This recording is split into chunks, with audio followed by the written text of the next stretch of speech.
How's it going, everybody? I am the Texas Man. Welcome back to the channel to another video. I hope you guys all have an amazing day. Make sure you guys like, subscribe, join up as a group member if not already, and you guys hit that bell notification button to get notified of any and all upcoming videos coming out in the future here on the Texas Man channel. Before we get into the review for episode 4 of The Mandalorian, I want to let you guys know that December 17 will be my final day that I will be doing a stream. I'm going to be doing a lot of streams up until that point, covering Star Wars Jedi Fallen Order and some other games. After December 17, I'm just going to be having some videos being uploaded. And then I will be back after January 2nd for continuing doing some streams. In between that, I'm just going to be spending a lot of time with family. It's the holiday season, so don't expect any streams after the 17th. I will still have some videos that I will have pre-uploaded, and those will go live for those 2 weeks, so you guys can still have some content to watch and enjoy. With that said, let's get right into episode 4 of The Mandalorian, titled Sanctuary. So this one was a really interesting one. This is the official halfway point for season 1 of Mandalorian. And the first 3 episodes I thought were outstanding.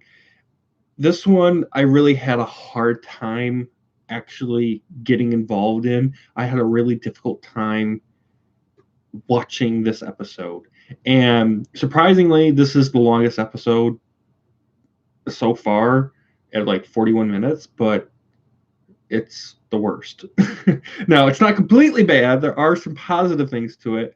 I'm going to talk about those and then go into the negatives and then give you guys my final score. So for positives, Baby Yoda is still adorable, and I'm happy that they're still keeping that around. There is quite a few references and Easter eggs, an actual appearance of character from Star Wars Rebels, and there's a Loth Cat. So I thought that was really cool how this show is tying in with Clone Wars, tying in with Rebels, it's tying in with the original trilogy and the prequels and whatnot. And I love that this show is doing that while also building upon that and making itself its own show.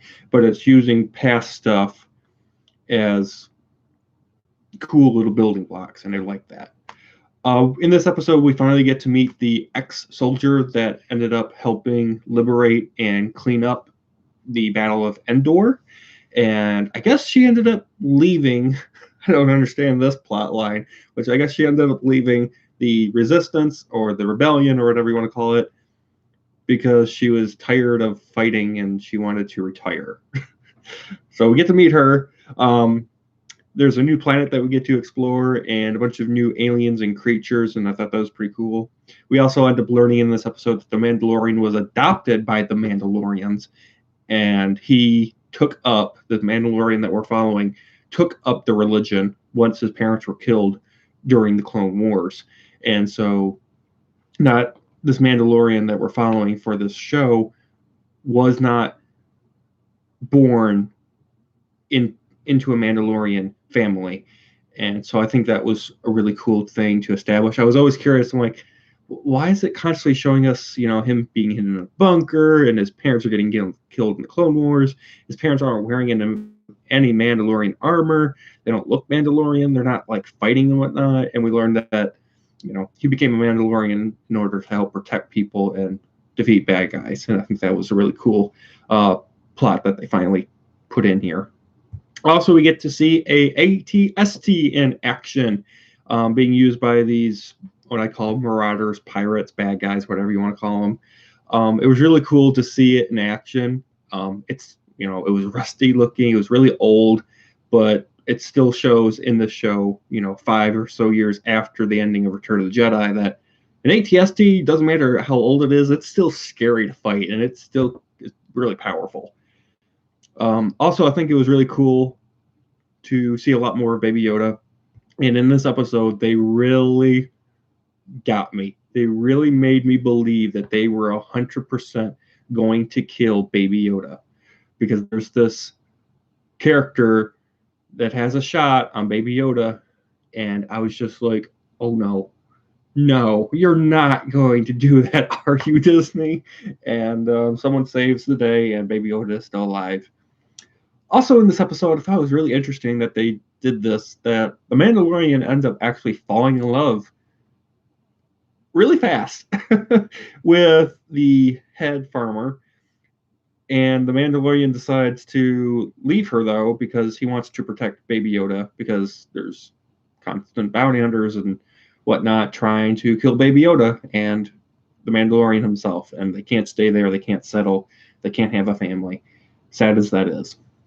So I thought that was a really cool arc, and I hope they explore that, hopefully, in the future, either in this season or in future seasons. For negatives, oh, the recap. I'm just gonna keep saying this. I told you guys this in my past 3 videos, that the recapping of past events is just nonsense. Like, it's a streaming show. Quit putting recaps at the beginning of each episode for a show that is streamed once a week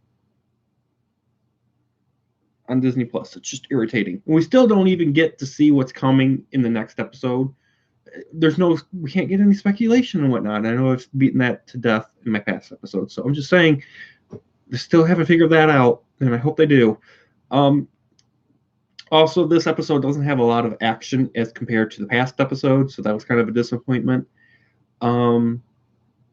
There's a scene in this episode where the Mandalorian and the ex-soldier, they end up training the farmers into soldiers so they can fight the thieves that are constantly attacking their village, and defeat the thieves and defeat the ATST.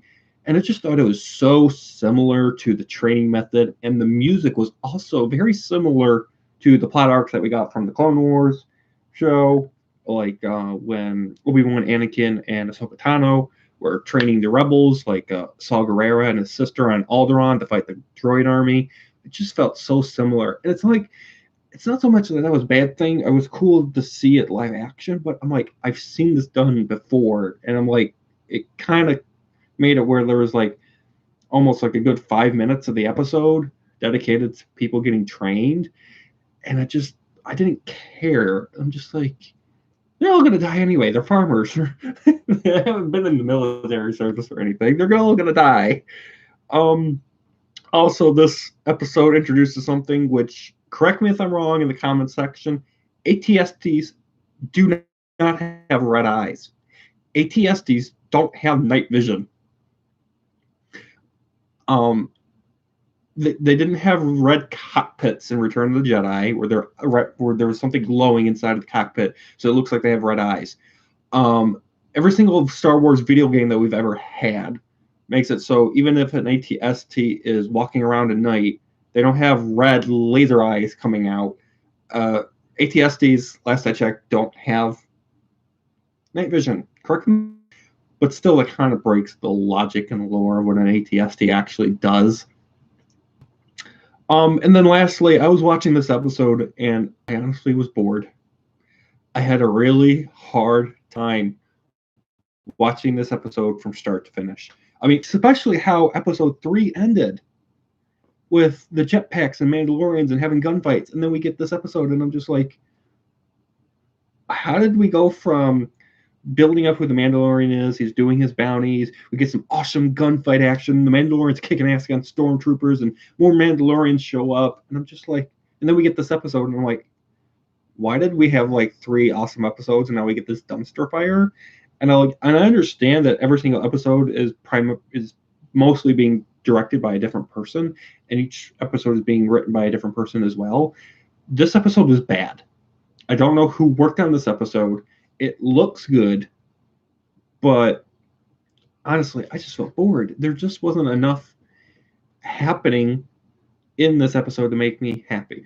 It felt like this episode was a bunch of monologuing, training, explaining things, showing you things, but it did it all wrong. And with that, I just got bored. And I can't honestly say I'm going to watch this episode more than twice. I mean, I watch every single episode by myself, and then I watch it with other people to get their reaction and whatnot. I've only watched this episode once, and I honestly don't care to watch it again with other people.